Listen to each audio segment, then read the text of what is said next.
کیا میری آواز نہیں جا رہی؟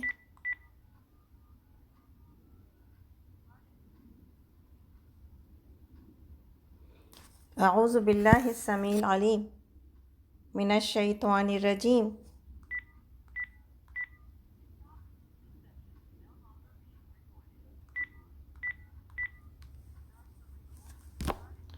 اعوذ باللہ السمیع العلیم من الشیطان الرجیم من حمزہ ونفخہ ونفثہ بسم اللہ الرحمن الرحیم الحمد للہ رب العالمین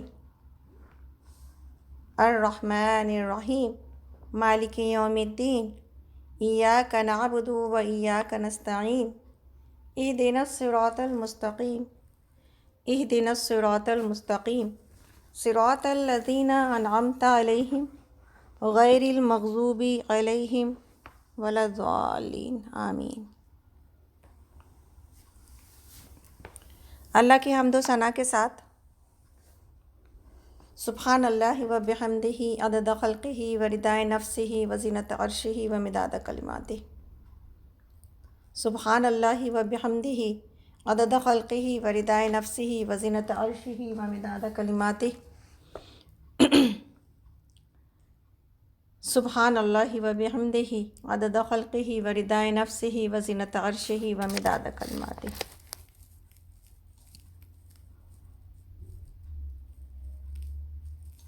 اور نبی صلی اللہ علیہ وسلم کے اوپر درود اور سلام کے ساتھ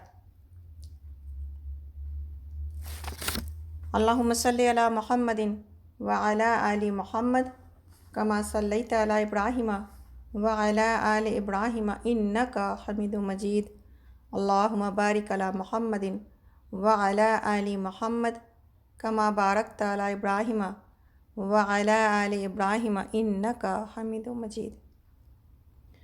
رب اشرح لی صدری ویسر لی امری واحلل عقدۃ من لسانی یفقہوا قولی۔ ربنا واجعل لی وزیرا من اہلی ربنا زدنا علما ربنا زدنا علما ربنا زدنا علما۔ اللہم فقہنا فی الدین اللہم فقہنا فی الدین اللہم فقہنا فی الدین۔ وعلیکم السلام ورحمۃ اللہ وبرکاتہ۔ جزاکم اللہ خیرا کثیرا۔ تو آمین یا رب العالمین۔ ہم لوگ اپنے پروگرام کی طرف چلتے ہیں اس دعا کے ساتھ کہ اللہم انا نسألک علما نافعا ورزقا طیبا وعملا متقبلا۔ السلام علیکم ورحمۃ اللہ وبرکاتہ۔ میرا نام نکھت حیدر ہے اور آج ہم لوگ انشاءاللہ تعالیٰ اپنے دور قرآن کی 24ویں کلاس شروع کر رہے ہیں، اور انشاءاللہ آج ہم سورہ نمل سے شروع کریں گے، اور پیچھے ہم سورہ نور کے بچے ہوئے حصے اور اس کے بعد سورہ فرقان اور پھر شورا پڑھائے اور نور میں ماشاءاللہ ہم لوگوں نے سیکھا ایک عورت ہونے کی حیثیت سے میری باؤنڈری، میری حدود کیا ہیں، اللہ تعالیٰ کو کون سی صفات، کون سی خوبیاں پسند ہیں، گھر میں رہنے اور زندگی بسر کرنے کے طریقے، ایٹیکیٹس کیا ہیں، اور سورہ فرقان میں ہم نے عباد الرحمن کی صفات دیکھی تھی، بہت ہی خوبصورت۔ ہم جو کہ اللہ کے بندے ہیں، ہمارے لیے عباد الرحمن، ہمارے لیے اللہ رب العالمین نے اپنے بندوں کی تعریف کیا کی ہے، اور ہم نے وہاں پہ دیکھا تھا کہ سب سے پہلی بات کہ نرم دلی ہوتی ہے ان کے اندر، نرم چال چلتے ہیں، جاہل ان کے منہ کو آئے تو وہ اس سے الجھتے نہیں ہیں، ہے نا، اپنا راستہ الگ کر لیتے ہیں۔ جو اپنے رب کے حضور سجود اور قیام میں اپنی راتیں گزارتے ہیں، اللہ تعالیٰ یہ تمام صفات ہم سب کے اندر پیدا کرے۔ جو دعائیں کرتے رہتے ہیں جہنم سے بچنے کی، جو اعتدال کے طریقے سے خرچ کرتے ہیں، اللہ کے راستے میں دے رہے ہوتے ہیں، جو شرک نہیں کرتے، جو ناحق کسی کو قتل یا ہلاک نہیں کرتے، اور آپ یہ کہہ سکتے ہیں یہاں پر کہ ظلم نہیں کرتے۔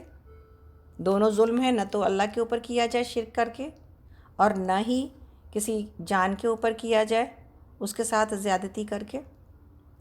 جو زنا اور ایڈلٹری کے قریب بھی نہیں جاتے۔ اور یہ 8ویں صفات تھی، ہم لوگوں نے 1 2 3 کر کے دیکھا تھا۔ اور جو 9ویں صفات یہ تھی کہ جھوٹ کے گواہ نہیں بنتے، نہ جھوٹ بولتے ہیں، اور کسی بھی بیکار کام، 10ویں صفت کیا ہے؟ کسی بھی بیکار کام میں شامل نہیں ہوتے، شریک نہیں ہوتے۔ ان کے پاس اتنی فرصت نہیں ہوتی کہ بیکار کام میں شریک ہوا جائے۔ 11ویں صفت ان کی یہ ہے کہ وہ نصیحتوں کو قبول کرتے ہیں۔ اور 12ویں صفت یہ ہے کہ اپنے بچوں کے لیے اور اپنی اولاد کے لیے اور اپنے گھر والوں کے لیے دعائیں مانگ رہے ہوتے ہیں۔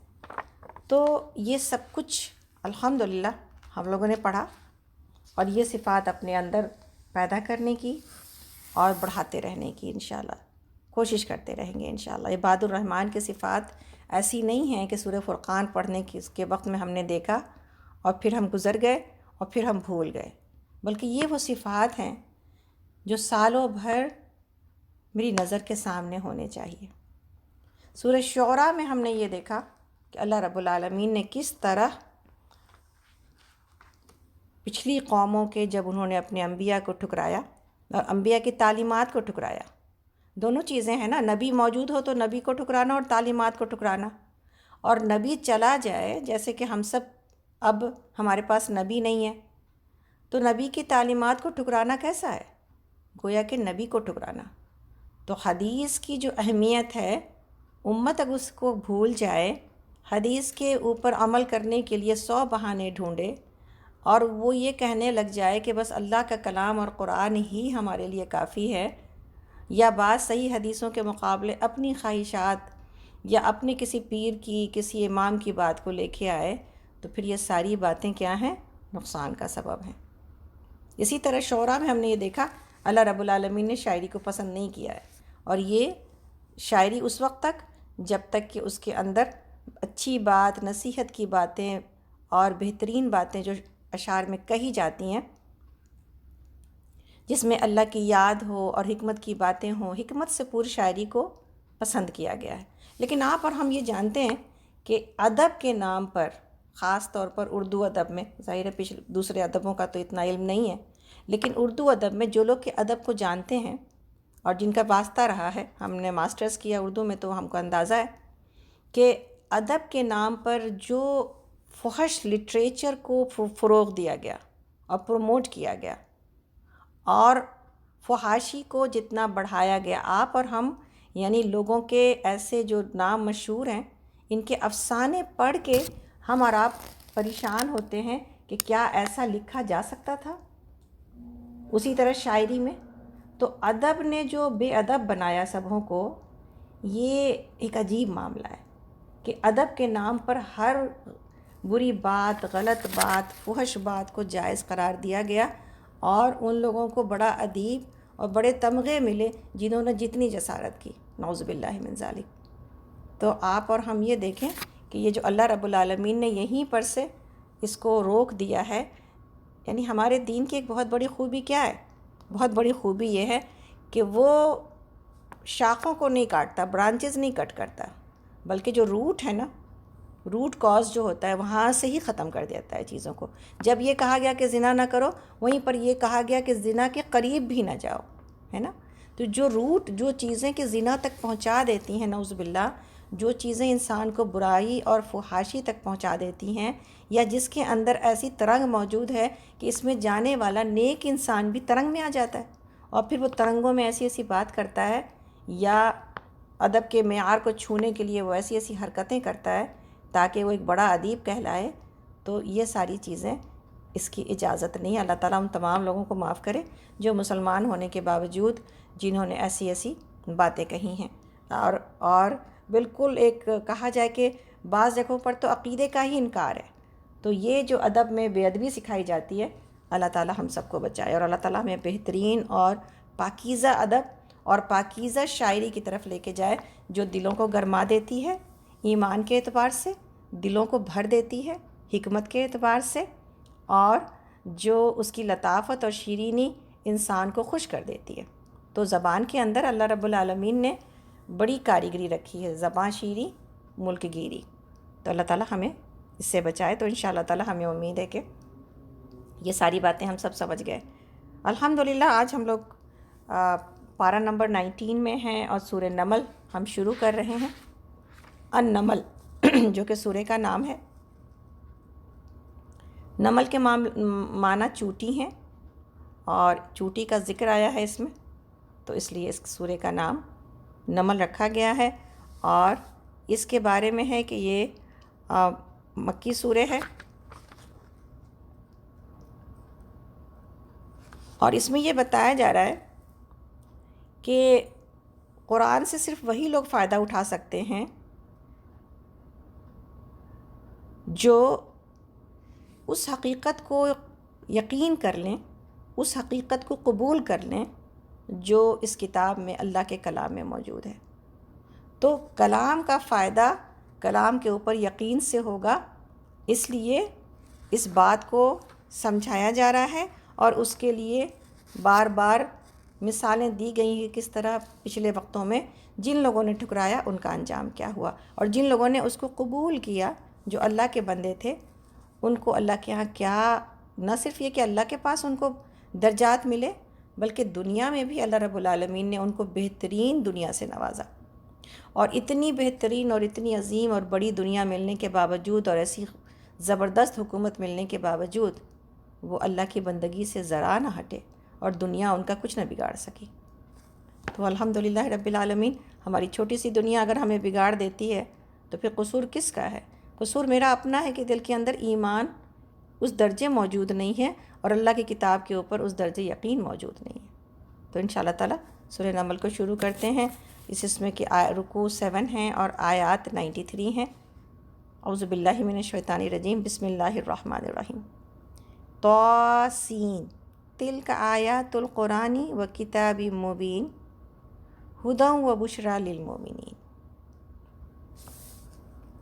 طاسین یہ آیات ہیں قرآن اور کتاب مبین کی، ہدایت اور بشارت ان ایمان والوں کے لیے جو نماز قائم کرتے ہیں اور زکوٰۃ دیتے ہیں، اور پھر وہ ایسے لوگ ہیں جو آخرت پر پورا یقین رکھتے ہیں۔ حقیقت یہ ہے کہ جو لوگ آخرت کو نہیں مانتے ان کے لیے ہم نے ان کے کرتوتوں کو خوشنما بنا دیا ہے، اس لیے وہ بھٹکتے پھرتے ہیں۔ یہ وہ لوگ ہیں جن کے لیے بری سزا ہے،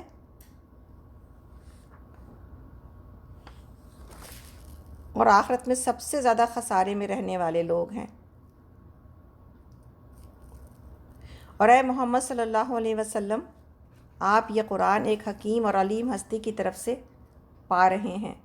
انہیں اس وقت کا قصہ سنائیے جب موسیٰ علیہ السلام نے اپنے گھر والوں سے کہا کہ مجھے ایک آگ سی نظر آئی ہے، میں ابھی یا تو وہاں سے کوئی خبر لے کر آتا ہوں یا کوئی انگارہ چن لاتا ہوں تاکہ تم لوگ گرم ہو سکو۔ وہاں جو پہنچا تو ندا آئی کہ مبارک ہے وہ جو اس آگ میں ہے اور جو اس کے ماحول میں ہے، پاک ہے اللہ سب جہان والوں کا پروردگار۔ اے موسیٰ، یہ میں ہوں اللہ زبردست اور دانا، اور پھینک تو ذرا اپنی لاٹھی۔ جو ہی کہ موسیٰ علیہ السلام نے دیکھا لاٹھی سانپ کی طرح بل کھا رہی ہے تو پیٹھ پھیر کر بھاگے اور پیچھے مڑ کر بھی نہ دیکھا۔ سبحان اللہ۔ اے موسیٰ، ڈریے نہیں، میرے حضور رسول ڈرا نہیں کرتے، الا یہ کہ کسی نے قصور کیا ہو، پھر اگر برائی کے بعد اس نے بھلائی سے اپنے عمل کو بدل لیا تو میں معاف کرنے والا مہربان ہوں۔ اور ذرا اپنا ہاتھ اپنی گریبان میں تو ڈالیے، چمکتا ہوا نکلے گا بغیر کسی تکلیف کے۔ یہ 2 نشانیاں ہیں، 9 نشانیوں میں سے ہیں۔ فرعون اور اس کے قوم کی طرف لے جانے کے لیے وہ بڑے بد کردار لوگ تھے، مگر جب ہماری کھلی کھلی نشانیاں ان لوگوں کے سامنے آئیں تو انہوں نے کہا کہ یہ تو کھلا جادو ہے۔ انہوں نے سراسر ظلم اور غرور کی راہ سے ان نشانیوں کا انکار کیا، حالانکہ دل ان کے قائل ہو چکے تھے۔ اب دیکھ لو کہ ان فساد کرنے والوں کا انجام کیا ہوا۔ دوسری طرف ہم نے یعنی یہاں پر اللہ رب العالمین نے کسی ایک کو دنیا دی اور اس نے اللہ کا مقابلہ اور اللہ کے رسول کا مقابلہ کرنے میں کوئی کمی نہ چھوڑی، اللہ سے لڑائی کرنے میں کوئی کمی نہ چھوڑی۔ دوسری طرف اللہ رب العالمین داؤد اور سلیمان علیہ السلام کی مثال پیش کرتے ہیں۔ اللہ اکبر، اللہ کے وہ بندے جن کو دنیا اتنی دی گئی تھی، یعنی جیسے ہم سمجھتے ہیں نا کہ دنیا سے، حدیث میں بھی ہے کہ دنیا سبز ہے، میٹھی ہے، اس سے بچو، تو یہ جو دنیا ہے نا، اس کے اندر پوری طاقت ہوتی ہے انسان کو تباہ کرنے کی، لیکن اگر ایمان موجود ہو اور یقین موجود ہو تو پھر چاہے پوری دنیا ہی کیوں نہ مل جائے، انسان جو ہے نا اس سے فائدہ اٹھا لیتا ہے اپنے ایمان کے لیے، اللہ کے دین کے کام کے لیے، اور اپنے آپ کو برباد ہونے سے بچا لیتا ہے۔ لیکن یہ معاملہ بہت نازک ہے۔ یہ کیسے ممکن ہے؟ یہ تو شاید ہی کوئی بہت کم لوگ، انبیاء جیسے لوگ، کیسے ممکن ہے کہ مطالبہ ہمارا ہم سے کیا ہے؟ پانی پہ چلا جائے اور دامن نہ بھیگے، کشتی چلے پانی کے اوپر لیکن کشتی کے اندر پانی نہیں آنا چاہیے۔ کون بچا سکتا ہے؟ جو دنیا کے جھکولے آتے ہیں، جو دنیا کی خواہشات آتی ہیں، جو انسان اپنے ارد گرد کے لوگوں کو دیکھ رہا ہوتا ہے، کیسے بچا جا سکتا ہے؟ اسی لیے اس بات کی طرف ہمارا دین، ہماری شریعت کم سے کم دنیا کی طرف توجہ کرنے کی تعلیم دیتی ہے، اس لیے کہ ہمارے نبی نے کیا پسند کیا؟ ہمارے نبی نے فقر پسند کیا ہے، اور فقر کے اندر فقر میں اللہ کی طرف متوجہ رہنا آسان ہوتا ہے قدرے۔ تو دوسری طرف جو اللہ رب العالمین نے جو بات کہی ہے وہ کیا ہے؟ اللہ تعالیٰ فرماتے ہیں، ہم لوگ اس وقت آیت نمبر 15 پر ہیں، سورۃ النمل اور پارہ نمبر 19، کہ ہم نے داؤد اور سلیمان علیہ السلام کو علم عطا کیا اور انہوں نے کہا کہ شکر ہے اس اللہ کا جس نے ہم کو اپنی بہت سے مومن بندوں پر فضیلت عطا کی۔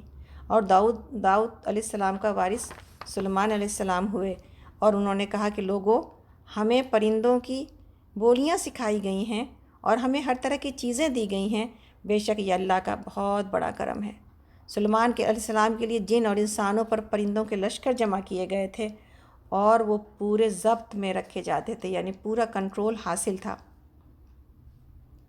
ایک مرتبہ وہ ان کے ساتھ کوچ کر رہا تھا، یہاں تک کہ جب یہ سب چوٹیوں کی وادی میں پہنچے تو ایک چوٹی نے کہا، اے چوٹیوں، اپنے بلوں میں گھس جاؤ، کہیں ایسا نہ ہو کہ سلیمان اور اس کے لشکر تمہیں کچل ڈالیں اور انہیں خبر بھی نہ ہو۔ سلیمان علیہ السلام اس کی بات اور مسکراتے ہوئے ہنس پڑے اور بولے، اے میرے رب، مجھے قابو میں رکھ کہ میں تیرے اس احسان کا شکر ادا کرتا رہوں جو تو نے مجھ پر اور میرے والدین پر کیا ہے، اور ایسا عمل کروں کہ جو تجھے پسند آئے، اور اپنی رحمت سے مجھ کو اپنے صالح بندوں میں داخل کر۔ بہترین دعا ہے یہ۔ اور سلیمان علیہ السلام کو اللہ رب العالمین نے ہر جانور کی بولی کو سمجھنے کا ہنر دیا تھا، تو چوٹی کی بات کو وہ سمجھ گئے، اور آپ پر ہم دیکھیں کہ یہ بات کتنی زیادہ کسی کے لیے خوش آئند ہوگی اور خوشی کی ہوگی کہ اتنے چھوٹے جانور جو ہیں وہ بھی پہچانتے ہیں سلیمان علیہ السلام کو، اور ان کی زبان سلیمان علیہ السلام سمجھتے ہیں۔ لیکن پھر دوسرے لمحے کیا بات ہے، جب بھی کوئی نعمت آئے تو کرنے کی ضرورت کیا ہے؟ کوئی نعمت آپ کو اور ہم کو دکھائی دے تو کرنے کی ضرورت کیا ہے؟ ایون اپنے گھر میں آپ کو کوئی چیز دکھائی دیتی ہے، ڈش واشر دکھا تو کسی کو شکر نکلتا ہے، یا ڈش واشر میں برتن ڈالتے وقت شکر نکلتا ہے میرا، ہم کو اور آپ کو؟ بعض لوگ استعمال نہیں کرتے، لیکن جو لوگ استعمال کرتے ہیں جانتے ہیں اس کے اندر فائدہ کیا ہے۔ اگر اتنے برتن کھڑے ہو کے دھونے پڑتے، اور خاص طور پر ابھی رمضانوں میں، تو حالت کیا ہوتی؟ اور پانی اگر نہ نکلتا تو پھر حالت کیا ہوتی؟ اگر ٹیپ سے پانی نہ گرتا تو حالت کیا ہوتی؟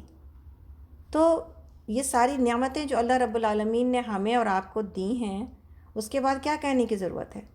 ربی اوزعنی ان اشکر نعمتک التی انعمت علی وعلی والدی ان اعمل صالحا ترضاہ وادخلنی برحمتک فی عبادک الصالحین، کہ جو احسان میرے اوپر اور میرے والدین کے اوپر ہوا ہے، اے اللہ اس کا شکر ادا کرتے ہوئے جو ہے میرا دل کا شکر کیا ہے، زبان ہے شکر کی، اور عمل کیا ہے؟ میں ایسا عمل کروں کہ تو راضی ہو جائے، ہے نا، اور اپنی رحمت سے صالح بندوں میں مجھے شامل کر۔ یہ بہت امپورٹنٹ دعا ہے، یاد ہونی چاہیے ہم سب کو۔ آیت نمبر ہے سورہ نمل کی 19، ٹھیک ہے؟ اپنے قرآن میں نشان لگائیے، اور وہاں پر نشان اس طرح لگائیے کہ بعد میں درس کے بعد بھی وہاں جا سکیے انشاءاللہ، اور دیکھ کے یاد کر سکیے اس کے معنوں کے ساتھ۔ ایک اور موقع پر سلیمان علیہ السلام نے پرندوں کا جائزہ لیا اور کہا کہ کیا بات ہے کہ میں فلاں ہدہد کو نہیں دیکھ رہا ہوں، کیا وہ کہیں غائب ہو گیا ہے؟ میں اسے سخت سزا دوں گا یا ذبح کر دوں گا، ورنہ اسے میرے سامنے معقول وجہ پیش کرنی ہوگی۔ کچھ زیادہ دیر نہ گزری تھی کہ اس نے آ کر کہا، میں نے وہ معلومات حاصل کی ہیں جو آپ کے علم میں نہیں ہے، میں سبا کے متعلق یقینی اطلاع لے کر آیا ہوں۔ میں نے وہاں ایک عورت دیکھی ہے جو اس قوم کی حکمراں ہے، اس کو ہر طرح کا سر و سامان دیا گیا ہے اور اس کا تخت بڑا عظیم الشان ہے۔ میں نے دیکھا وہ اور اس کی قوم اللہ کے بجائے سورج کے آگے سجدہ کرتی ہے۔ شیطان نے ان کے اعمال ان کے لیے خوشنما بنا دیے اور انہیں صحیح راستے سے روک دیا ہے، اس وجہ سے وہ یہ سیدھا راستہ نہیں پاتے۔ اس الہ کو سجدہ کریں جو آسمان اور زمین کی ہر خفیہ اور پوشیدہ چیز کو بھی چیزیں نکالتا ہے، اور وہ سب کچھ جانتا ہے جسے کہ تم لوگ چھپاتے اور ظاہر کرتے ہو۔ اللہ کہ جس کے سوا کوئی عبادت کے لائق نہیں، جو عرش عظیم کا مالک ہے۔ سلیمان علیہ السلام نے کہا، ابھی ہم دیکھ لیتے ہیں کہ تو نے سچ کہا ہے یا جھوٹ بولنے والوں میں سے ہے۔ میرا یہ خط لے کے جا اور اسے ان لوگوں کی طرف ڈال دے، پھر الگ ہٹ کر دیکھ کہ وہ کیا رد عمل ظاہر کرتے ہیں۔ ملکہ بولی، اے اہل دربار، میری طرف ایک بڑا اہم خط ڈالا گیا ہے، وہ سلیمان کی جانب سے ہے، اللہ رحمان اور رحیم کے نام سے، ہے نا؟ یہاں پر بسم اللہ الرحمن الرحیم، یہاں پر قرآن کی بسم اللہ الرحمن الرحیم قرآن کی آیت بھی ہے، سورہ نمل کی آیت نمبر 30۔ اور مضمون کیا ہے کہ میرے مقابلے میں سرکشی نہ کرو اور مسلم ہو کر میرے پاس حاضر ہو جاؤ۔ خط سنا کر ملکہ نے کہا، اے سرداران قوم، میرے اس معاملے میں مشورہ دو۔ میں کسی معاملے میں میں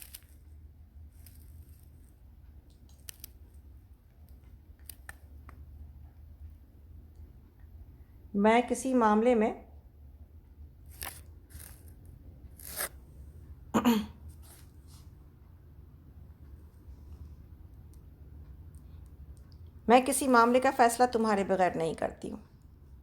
تو یہاں پہ کیا بات پتہ چلتی ہے کہ اس کا یہ مطلب نہیں ہے کہ دنیا کی دوسری قومیں سروائیو نہیں کر سکتی اسلام کے بغیر، یہ بھی بات سمجھ لینا چاہیے، لیکن یہ ضرور ہے کہ پھر وہ چھوٹی بن کے رہیں اور اسلامی قوانین کے اندر رہیں۔ کیوں؟ اس لیے کہ زمین اللہ کی ہے اور زمین کے اوپر اللہ کی اطاعت کی جائے گی، اور جو لوگ اللہ کی اطاعت نہیں کرتے ہیں ان کے اوپر پہلے اسلام پیش کیا جائے گا، اس لیے کہ ان کا فائدہ اسی میں ہے نا، ان کا فائدہ اسی میں ہے کہ وہ اسلام لے آئیں۔ ادروائز کیا ہوگا؟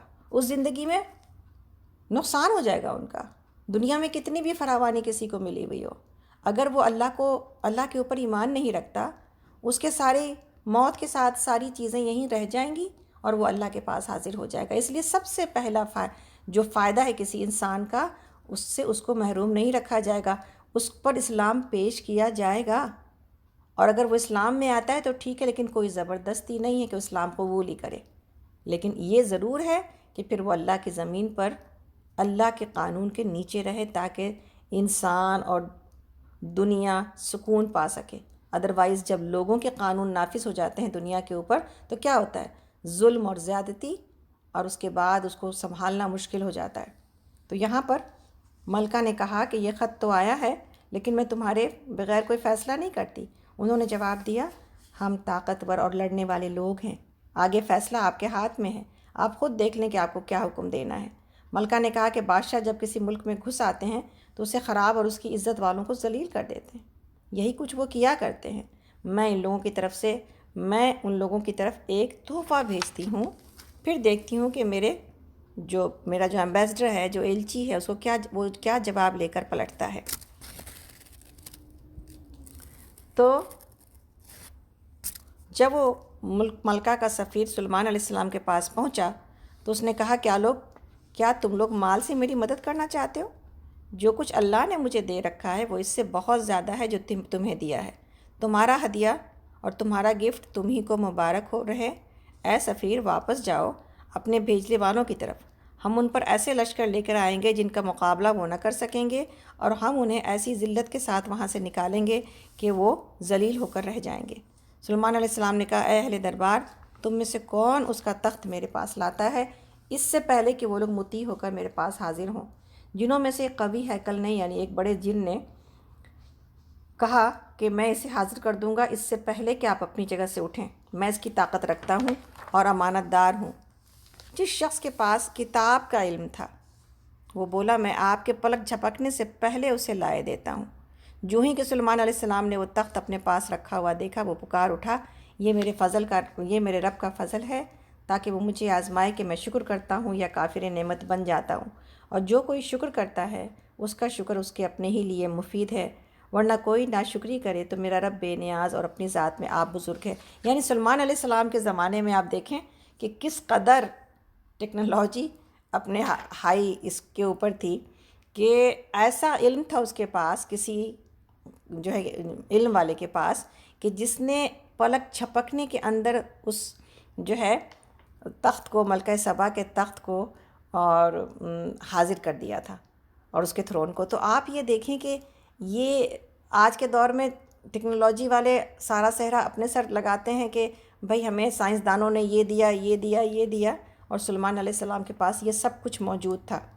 اور اس کے بعد جو ہے ہر بات کے اوپر سلیمان علیہ السلام کا شکر آپ دیکھیے، کہیں پر بھی کوئی نعمت، آپ کو نعمتوں کی بھرمار تھی، تو پھر آپ نے شکر کس درجے ادا کیا ہے اپنے رب کا۔ ہر بات کے اوپر آپ جھکے ہیں اللہ رب العالمین کے آگے کہ اس میں کوئی میرا کمال نہیں ہے، یہ سب کمال کس کا ہے؟ اللہ رب العالمین کا ہے۔ اور اتنے بڑے بڑے علم والے لوگ سلیمان علیہ السلام کے تابع تھے۔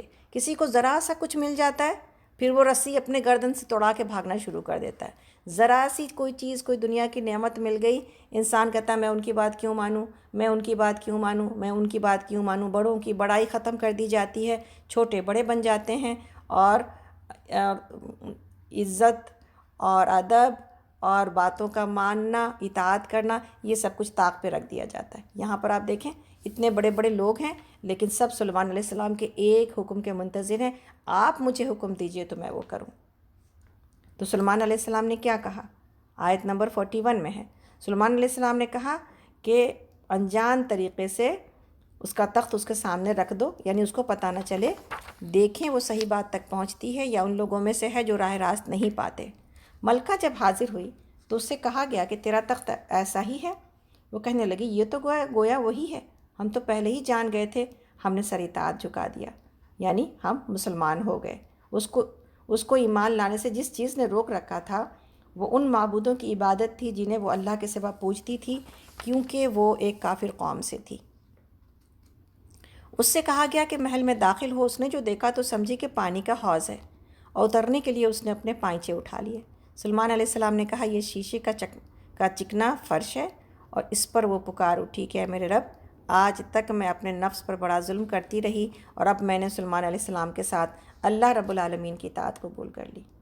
تو یہاں پر آپ دیکھیں کہ اس نے اطاعت کیوں قبول کری؟ جب مسلمان ٹیکنالوجی میں اور دوسری تمام دنیا کے علم کے اعتبار سے بھی، جب تک دنیا میں سائنس کے اعتبار سے، نالج کے اعتبار سے، اور دوسری جو ہے نا دنیا کو سہولت اور آسانی فراہم کرنے کے اعتبار سے مسلمان ورک کرتے رہے، اس وقت تک دنیا جھکی رہی ان کے آگے۔ جب مسلمانوں نے ہر چیز کے اوپر دوسروں کے اوپر جو ہے تکیہ کرنا شروع کر دیا، کپڑے تم ہمیں بنا کے دو، ٹیکنالوجی تم ہمیں مہیا کر کے دو، فلاں چیز تم ہمیں دو، فلاں چیز تم ہمیں دو، جب نیچے والا ہاتھ بن گئے تو کیا اللہ کا کلمہ بلند کیا جا سکے گا اس نیچے والے ہاتھ سے؟ کبھی بھی نہیں۔ آپ دیکھیں 1 منٹ میں ملکہ سبا نے، جس کو اتنی ملی ہوئی تھی، وہ اس بات کو سمجھ گئی کہ یہ لوگ تو اتنے اعلیٰ ہیں اور اتنے آگے ہیں ہر چیز میں کہ ان سے مقابلہ کیا ہی نہیں جا سکتا۔ تو آپ اور ہم چاہے کتنی بڑی اور کتنی بڑائی لے کے اپنے ہاتھوں میں اللہ کا کلام، اس کے اندر دنیا کی کامیابی ہے، اس کے اندر دنیا کی کامیابی ہے، اس کے اندر آخرت کی کامیابی ہے، تو دنیا میں کامیاب ہو کے دکھائیں گے تو اس کے اندر دنیا کی کامیابی ہے، ادروائز نعرے لگانے سے تو کسی کے دل کے اوپر کچھ اثر نہیں پڑنے والا ہے۔ حالت ہماری کوئی دیکھ کر کے اسلام قبول کر لے، یہ تو بہت ناممکن سی بات ہے۔ ہاں، اللہ کی بات اور اللہ کے کلام کا حق اور سچائی کسی کے سینے میں اتر جائے، یہی وجہ ہے۔ لوگ مسلمانوں کو دیکھ کے مسلمان نہیں ہو رہے، اللہ کے کلام کی وجہ سے مسلمان ہو رہے، اس لیے کہ ہم تو بس جو ہے نا ریسیونگ اینڈ پر ہیں اس وقت، کہ سب کچھ دنیا کر کے دے ہمارے لیے، ہمیں کچھ نہیں کرنا ہے دنیا کے لیے، تو پھر دنیا والوں کے دلوں کے اوپر روب کہاں سے پڑنا ہے اس دین کا۔ آگے چلتے ہیں، آگے اب سمود کی بات ہو رہی ہے آیت نمبر 45 میں۔ اور سمود کی طرف ہم نے ان کے بھائی صالح کو یہ پیغام دے کر بھیجا کہ اللہ کی بندگی کرو، تو یکایک وہ دو لڑنے والے فریق بن گئے۔ صالح نے کہا، اے میری قوم کے لوگوں، بھلائی سے پہلے برائی کے لیے کیوں جلدی مچاتے ہو؟ کیوں نہیں اللہ سے مغفرت طلب کرتے، شاید کہ تم پر رحم فرمایا جائے۔ انہوں نے کہا، ہم نے تو تم کو اور تمہارے ساتھیوں کو بدشگونی کا نشان پایا ہے۔ صالح نے جواب دیا، تمہارے نیک اور بدشگون کا اثر رشتہ تو اللہ کے پاس ہے، اصل بات یہ کہ تم لوگوں کی آزمائش ہو رہی ہے۔ اس شہر میں 9 جتھے دار تھے جو ملک میں فساد پھیلاتے اور کوئی اصلاح کا کام نہ کرتے تھے۔ انہوں نے آپس میں کہا، اللہ کی قسم کھا کر عہد کر لو کہ ہم صالح اور اس کے گھر والوں پر شب خون یعنی رات کے وقت حملہ کریں گے، پھر اس کے ولی سے کہہ دیں گے کہ ہم اس کے خاندان کی ہلاکت کے موقع پر موجود نہ تھے، ہم بالکل سچ کہتے ہیں۔ یہ چال تو وہ چلے، پھر ایک چال ہم نے چلی جس کی انہیں خبر نہ تھی۔ اب دیکھ لو کہ ان کے چال کا انجام کیا ہوا۔ ہم نے تباہ کر کے رکھ دیا ان کو اور ان کی پوری قوم کو، اور وہ ان کے گھر خالی پڑے ہیں۔ اس ظلم کی پاداش میں جو وہ کرتے تھے، اس میں ایک نشان عبرت ہے ان لوگوں کے لیے جو علم رکھتے ہیں، اور بچا لیا ہم نے ان لوگوں کو جو ایمان لائے تھے اور نافرمانی سے پرہیز کرتے تھے۔ یہاں پر یہ بات پتہ چلتی ہے، تمام انبیاء کے قصے میں یہ بات ہم شروع سے پڑھتے آ رہے ہیں اور ابھی تک پڑھتے آ رہے ہیں کہ جن لوگوں کے دلوں میں بڑائی کا وہ ہوتا ہے نا، سمایا ہوتا ہے بڑائی کا اور گھمنڈ کا وہ خیال، اور اپنے آپ کو بڑا سمجھتے ہیں، ان کو سامنے والوں کے اندر نیکی دکھائی نہیں دیتی، ایون انبیاء کے اندر کوئی خوبی نہیں دکھائی دے رہی، نعوذ باللہ۔ الٹا انبیاء کو کیا الزام دیا جا رہا ہے، تمہاری وجہ سے یہ سارے جو ہے نا پریشانیاں موجود ہیں ہمارے اندر۔ موسیٰ علیہ السلام کو جو ہے ابھی اس وقت جو صالح علیہ السلام کو ہم لوگوں نے سنا، ان کے آگے بھی تمام انبیاء کو لوگوں نے جب ٹھکرایا تو یہ کہہ کے نہیں ٹھکرایا کہ چلو تم نیک ہو لیکن پھر بھی تمہاری بات ہم کو نہیں سمجھ میں آتی ہے، یہی کہہ کے ٹھکرایا، ذلیل کر کے ٹھکرایا کہ تم ہی برے ہو جس کی وجہ سے ہم لوگ تم کو قبول نہیں کر پا رہے ہیں۔ تو یہ تب بھی چل رہا تھا، آج بھی چلتا ہے۔ جن کے دل نیک نہیں ہوتے نا، وہ آپ ہی کے اندر برائی، انگلی آپ ہی کی طرف اٹھی رہتی ہے کہ آپ کے اندر یہ خرابی موجود ہے۔ اور اگر انبیاء کے اندر خرابی نکالی جاتی ہے تو ہم کون ہوتے ہیں جو ہم یہ کہہ سکیں کہ ہمارے اندر خرابی موجود نہیں ہے؟ تو یہ ساری باتیں نیک دل لوگ، شریف لوگ اور قلب سلیم والے لوگ جو خود نیک ہوتے ہیں ان کو نیکی دکھائی دیتی ہے، ادروائز دوسرے لوگوں کو نیکی دکھائی نہیں دیتی۔ تو یہ نہیں کرنا ہے کہ دوسروں کی وجہ سے انسان اپنے آپ کو ذلیل سمجھے، ذلیل کرنے کی وجہ سے۔ وَتُعِزُّ مَن تَشَاءُ وَتُذِلُّ مَن تَشَاءُ، عزت تو اللہ کے ہاتھ میں ہے اور ذلت تو اللہ کے ہاتھ میں ہے۔ اللہ کے پاس عزت تلاش کرنے کی کوشش کی جائے گی، اور اللہ کے پاس عزت تلاش کرنے کا معیار کیا ہے، عمل کیا ہے؟ اللہ رب العالمین نے کہا جو تقوی والے لوگ ہیں وہی میرے پاس سب سے زیادہ عزت والے لوگ ہیں۔ تو یہ بات بہت زیادہ ضروری ہے کہ انسان اللہ کی طرف فوکس رہے اور اللہ کی نافرمانی سے اپنے آپ کو، دو طرفہ معاملہ ہے، ایک طرف اللہ کی نافرمانی سے اپنے آپ کو بچانا، اور دوسرا معاملہ کیا ہے، اللہ کی پسند کے کاموں کی طرف دوڑ کے جانا۔ تو ایک کام کرنے کے بعد دوسری کی طرف سے نظر اور نگاہ اوجھل نہ ہونے پائے۔ بعض کام ہم اللہ کی پسند کا کر لیتے ہیں لیکن بعض کام میں بالکل فیل ہو جاتے ہیں، اور وہ کام کیا ہوتا ہے کہ جس میں کہ انسان اپنی خواہشات نفس کے ساتھ یا کہیں پر پیچھے ہو جاتا ہے۔ تو یہ بہت زیادہ ضرورت ہے اس بات کی کہ انسان دونوں پہلوؤں کی طرف نظر رکھے، ادروائز شیطان ایک کی طرف فوکس کراتا ہے، دوسرے کو نکال دیتا ہے دماغ سے۔ تو جہاں نیکیوں کی طرف انسان بڑھتا ہے تھیلی میں سوراخ کر دیتا ہے اور تھیلیوں سے ساری نیکیاں گر جاتی ہیں۔ انسان کو یہ امید ہوتی ہے کہ اب تو میرے پاس اتنی نیکیاں موجود ہیں، میں یہ اور یہ اور یہ اور یہ تو کر رہی ہوں نا، لیکن دوسری طرف جو میں کر رہی ہوں وہ جو مجھے تباہ کر رہا ہے، یا دوسری طرف جو میں کر رہا ہوں وہ جو مجھے تباہ کر رہا ہے، اس کی طرف توجہ نہیں ہوتی۔ تو اللہ رب العالمین اگر یہ دونوں چیزوں کو انسان فوکس کر کے چلے، اپنی نیکیاں اور نیکیوں پر بڑھاتے رہنے کے لیے اپنے آپ کو پش کرتا رہے، اور اپنی برائیاں جو اس کو پتہ ہو کہ یہ میری برائیاں ہیں، یہ میری کمزوریاں ہیں، ان کمزوریوں سے بچنے کی پوری کوشش کرتا رہے، اللہ رب العالمین سے ہر وقت توبہ اور استغفار کرتا رہے، اس لیے کہ ہم کمزور ہیں۔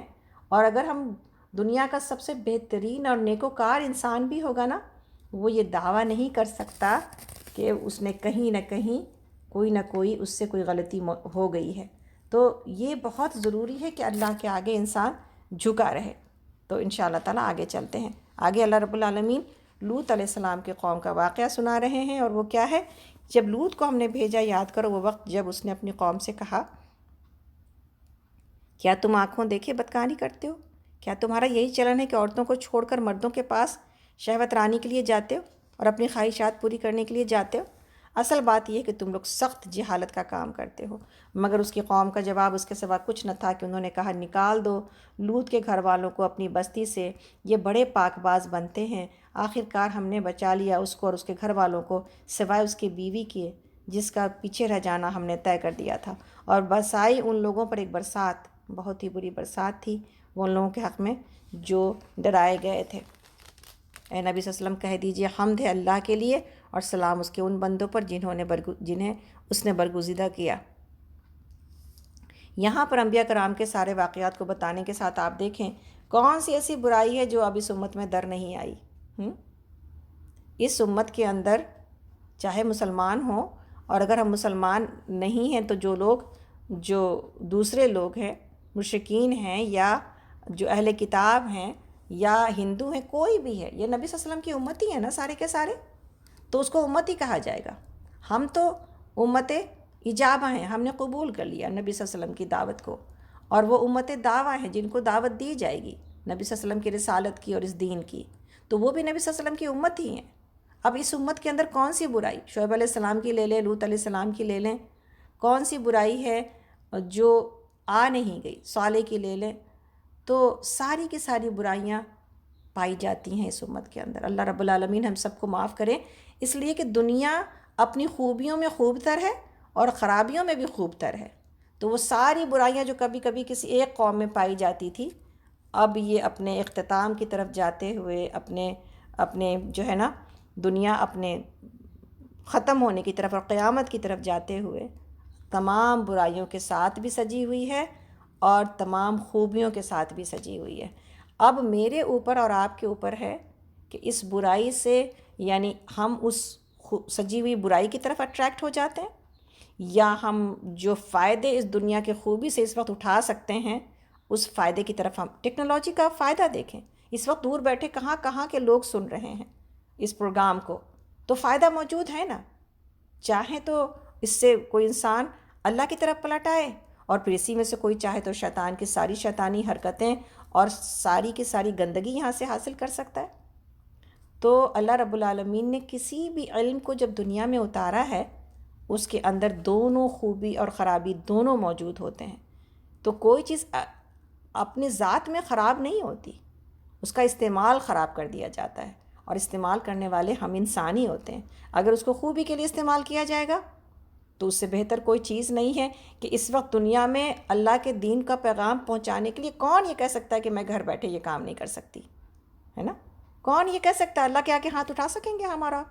ہم کہہ سکیں گے ہم گھر بیٹھے نہیں کر سکتے تھے؟ یا اللہ میرے پاس تو اتنے وسائل نہیں تھے، یا میری گاڑی چلانے نہیں آتی تھی، یا میرے پاس اتنے پیسے نہیں تھے میں ملکوں ٹریول کرتی، یا میں ایک عورت ہونے کی حیثیت سے اتنا سب کچھ کر نہیں سکتی تھی؟ تو جواب کیا ہے اس کا؟ جواب ہے نا، مرد اپنے بارے میں سوچیں، عورتیں اپنے بارے میں سوچیں کہ ہم کیا آج کے دور میں کر سکتے ہیں، اور کتنی بڑی آج کے دور کے اندر سہولتیں موجود ہیں۔ صرف آگے بڑھ کے فوکس ہونے کی ضرورت ہے، اور اس ذمہ داری کو سمجھنے کی ضرورت ہے کہ میرے اوپر، آپ کے اوپر ذمہ داری کیا ہے، ہم اللہ کو کیا حساب دیں گے۔ اس لیے کہ بہت مشکل ہو جائے گا اس ٹیکنالوجی کے دور میں جب ہم جی رہے ہیں اور فائدے اٹھا رہے ہیں ٹیکنالوجی کا، اور اللہ کے دین کو اس سے فائدہ نہیں پہنچا رہے ہیں، صرف اپنی ذات کے لیے سارے فائدے ہم نے رکھ لیے ہیں، تو پھر جواب تو دینا پڑے گا نا۔ اللہ رب العالمین ہم سب کو سرخرو کرے۔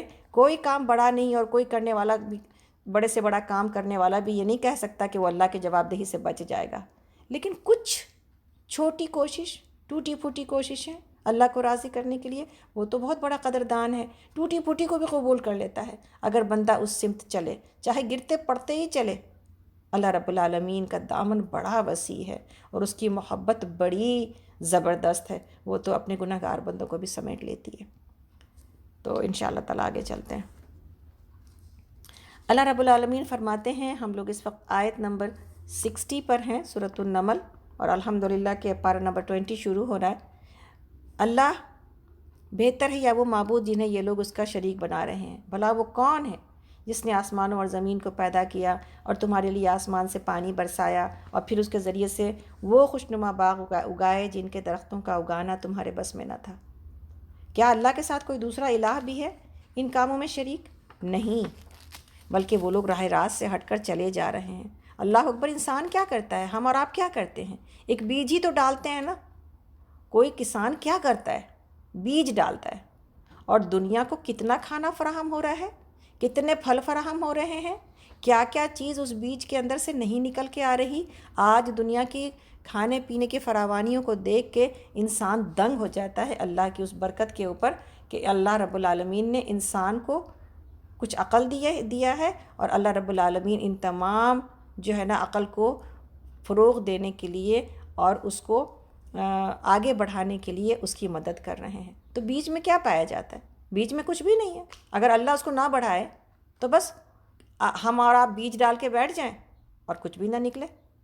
لیکن اللہ رب العالمین نے اس چھوٹے سے چھوٹے بیج میں، بعض پھلوں کے بیج کو آپ دیکھیں گے، ٹماٹر کے بیج اتنے چھوٹے چھوٹے ہیں، جب آپ گارڈننگ کرتے ہیں تو آپ کو حیرت ہوتی ہے، ٹماٹر کے بیج اتنے چھوٹے چھوٹے ہیں، اس میں پورے ٹماٹر، اتنے بڑے بڑے ٹماٹر کی پلاننگ موجود ہے۔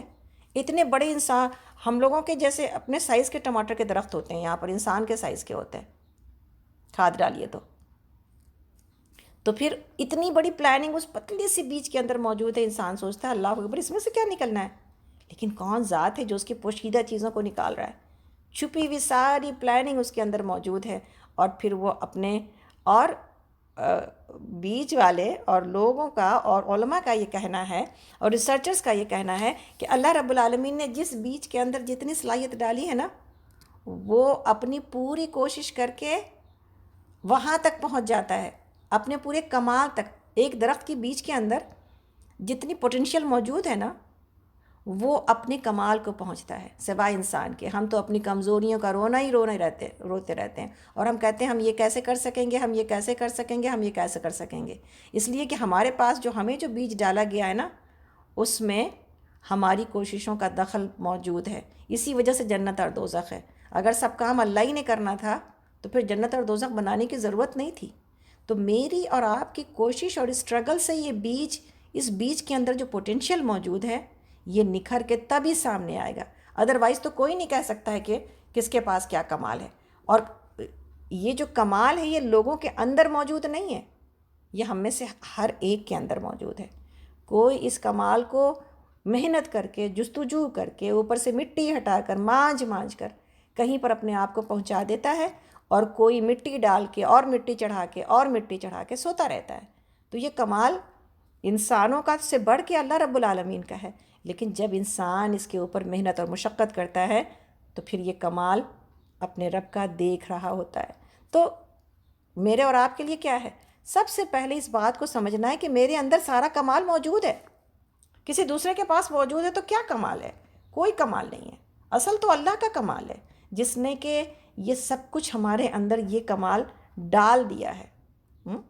تو جیسے بات ہو رہی تھی پچھلی بار، وہ شعر آپ کو سنایا تھا، اثر ہوا جو تقریر کا تو کیا کمال ہے، میرا خلوص مخاطب تھا میں کہاں بولا۔ یہ تو اللہ کی مدد آئی، یہ تو اللہ کی مدد آئی جس نے باتوں کو دلوں تک پہنچا دیا ہے۔ کوئی کسی کے اندر کیا مجال ہے کہ دل تک پہنچ جائے؟ یہ تو اللہ کا کمال ہے۔ جب بندہ کوشش کرتا ہے اور اخلاص کے ساتھ کوشش کرتا ہے، اللہ رب العالمین کی جو ہے وہ صرف اور صرف اللہ کو راضی کرنا چاہتا ہے، تو یہ سارے کمال اللہ رب العالمین کی مدد سے دکھائی دینے لگتے ہیں۔ تو یہ کمال کسی کا کمال نہیں ہے، یہ کمال سارے کا سارا اللہ کا کمال ہے، جو اپنے بندوں کو نواز دیتا ہے، جس میں سارے بندے شامل ہیں۔ جو اس کمال کو لے جاتا ہے وہ کمال کر جاتا ہے، جو اس کمال کو دفن کر دیتا ہے وہ پھر بے کمال ہی رہ جاتا ہے۔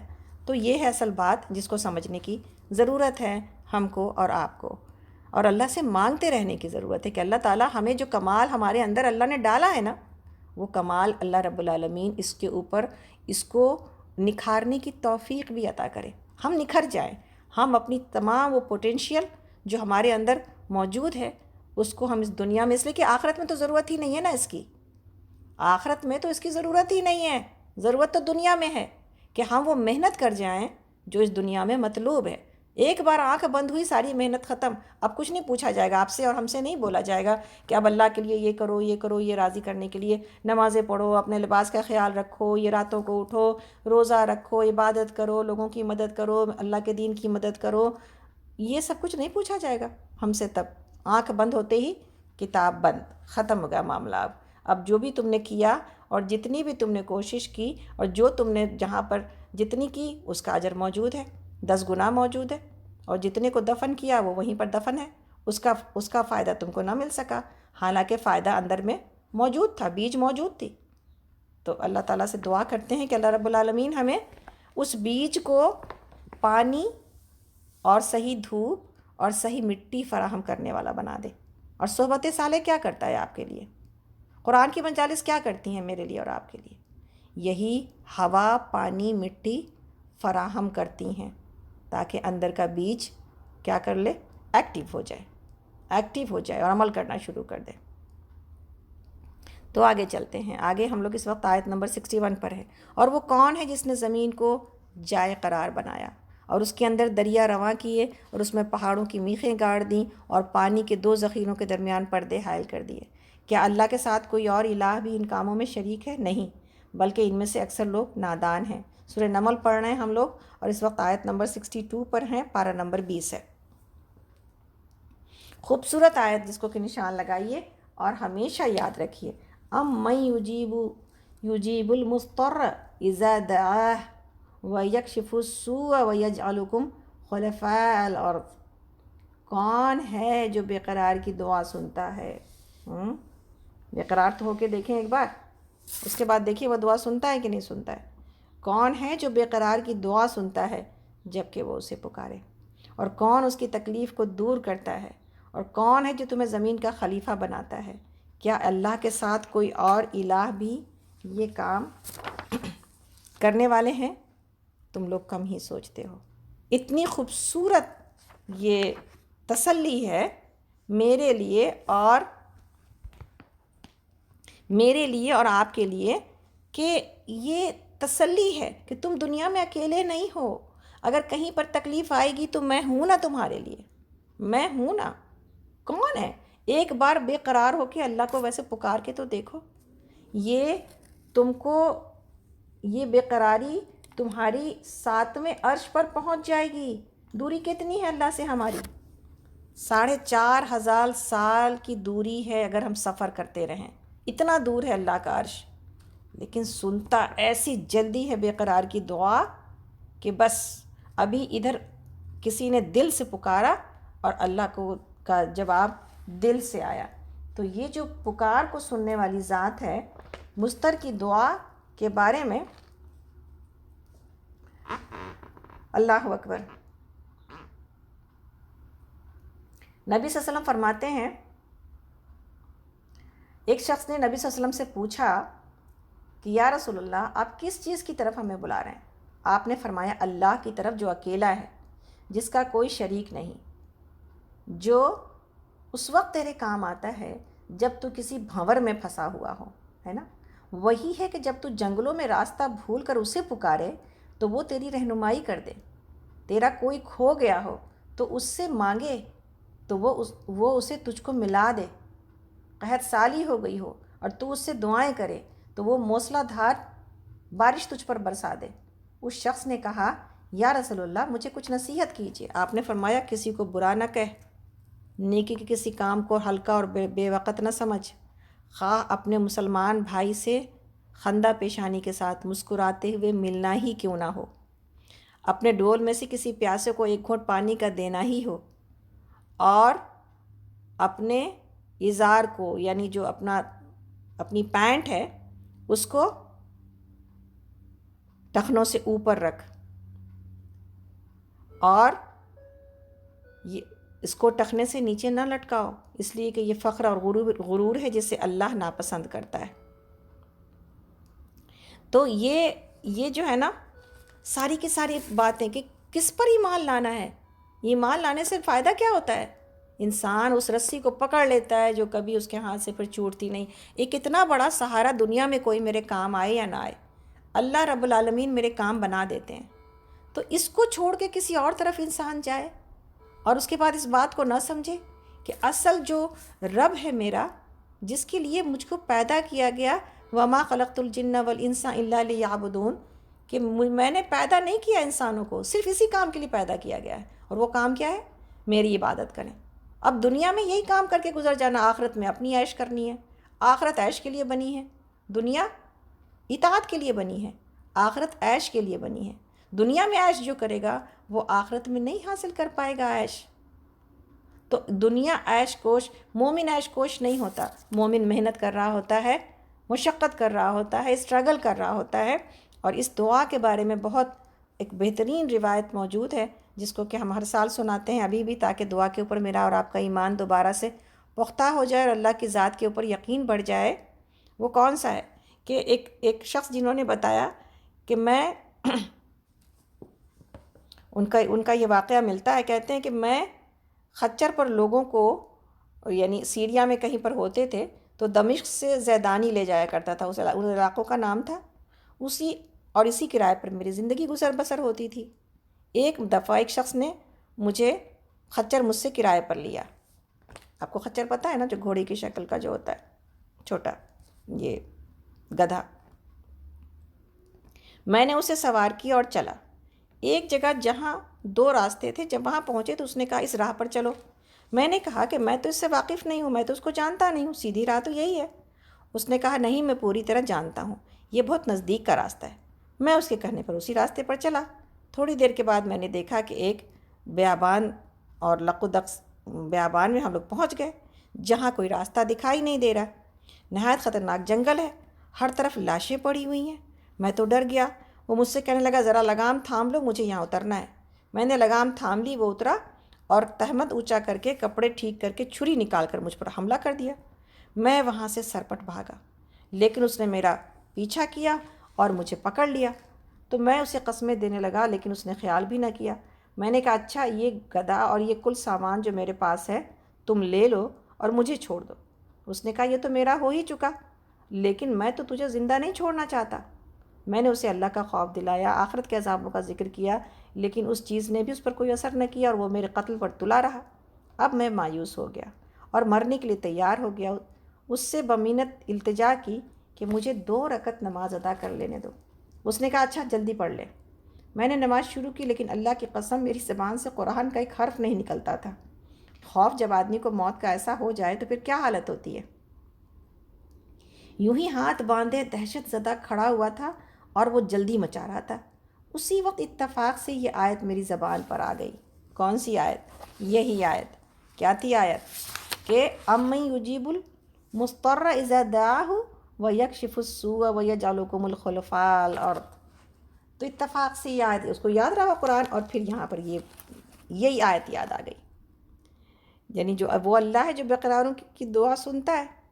بس اس آیت کا زبان سے جاری ہونا تھا کہ میں نے دیکھا کہ بیچوں بیچ جنگل میں سے ایک گھڑ سوار تیزی سے اپنا گھوڑا بھگائے ہوئے نیزہ تانے ہماری طرف چلا آ رہا ہے، اور بغیر کچھ کہے اس ڈاکو کے پیٹ میں اس نے اپنا نیزہ گھونپ دیا جو اس کے جگر کے آر پار ہو گیا، اور وہ اسی وقت بے جان ہو کر گر پڑا۔ سوار نے باغ موڑی اور جانا چاہا، لیکن میں اس کے قدموں سے لپٹ گیا اور کہنے لگا کہ اللہ کے لیے یہ تو بتاؤ کہ تم کون ہو۔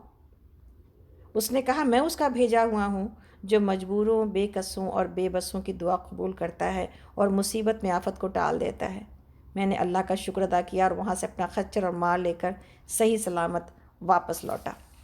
تو یہ ساری کی ساری جو ہے نا، آپ دیکھیں کمال انسان کا نہیں ہوتا، یہ کمال اللہ رب العالمین کا ہے۔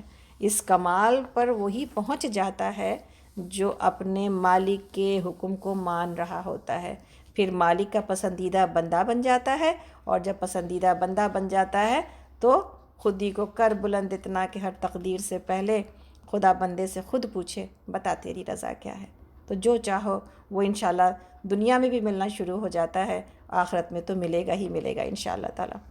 تو اس کمال تک پہنچنے کی ضرورت ہے جس کمال پر اللہ رب العالمین ہمیں دیکھنا چاہتے ہیں، اور یہ عبادت اور بندگی اور اطاعت کے راستے سے جاتا ہے، اس کے علاوہ کوئی دوسرا راستہ نہیں ہے۔ مشقت تو اٹھانی ہوگی، محنت تو کرنی ہوگی اس بادشاہت کے لیے، اس جو ہے نا عظیم الشان، صرف بادشاہت نہیں کہنا صحیح نہیں ہوگا، بلکہ اس عظیم الشان بادشاہت کے لیے جو جنت میں ہم کو اور آپ کو ملے گی، کم سے کم تر جنت جس کو ملے گی وہ 10 دنیا کے برابر۔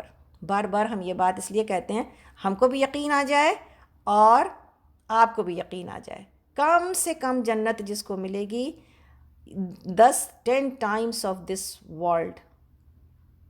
کوئی آدمی سوچ سکتا ہے؟ یہ انسان کے سوچنے سے پرے بات ہے، اتنی بڑی جنت لے کے کرے گا کیا؟ یہ تو بات کی بات ہے، لیکن کون نہیں چاہتا؟ دنیا میں ایک پلاٹ کسی کو ہوتا ہے، کہتا ہے دوسرا بھی ہو جائے، تیسرا بھی ہو جائے۔ دنیا کی لالچ تو کبھی ختم نہیں ہوتی ہے، اور وہاں پر جتنی چیزیں جو بھی چاہے گا بندہ مومن وہاں پر اس کو ملے گا۔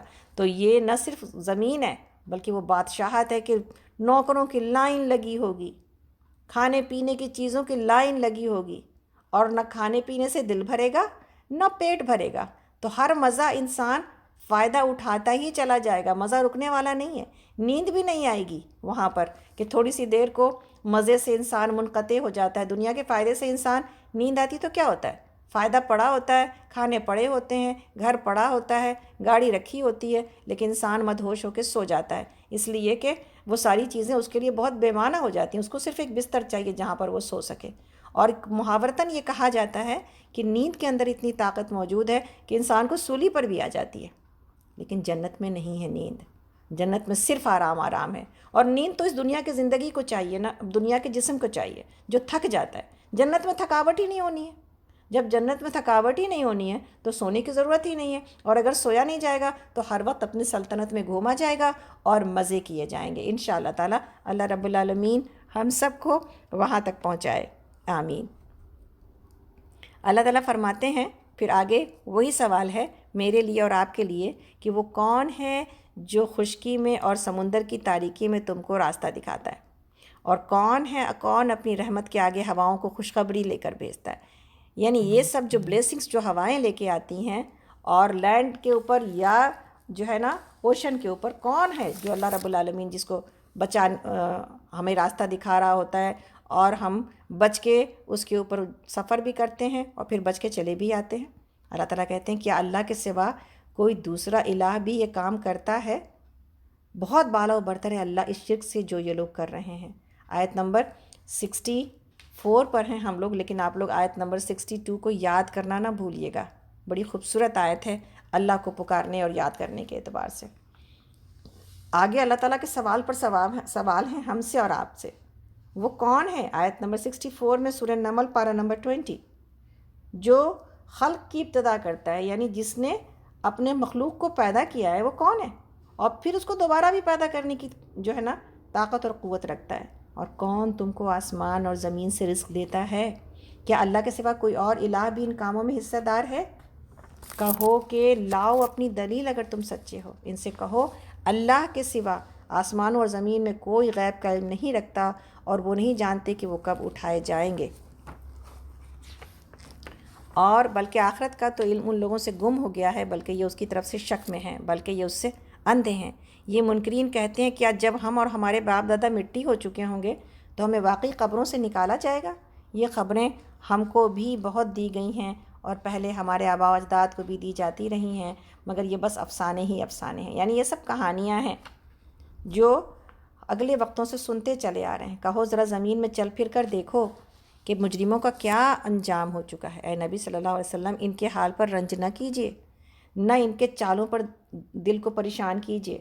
وہ کہتے ہیں کہ یہ دھمکی کب پوری ہوگی؟ اگر تم سچے ہو۔ کہو کیا عجب کہ جس عذاب کے لیے تم جلدی مچا رہے ہو اس کا ایک حصہ تمہارے قریب ہی آ لگا ہو۔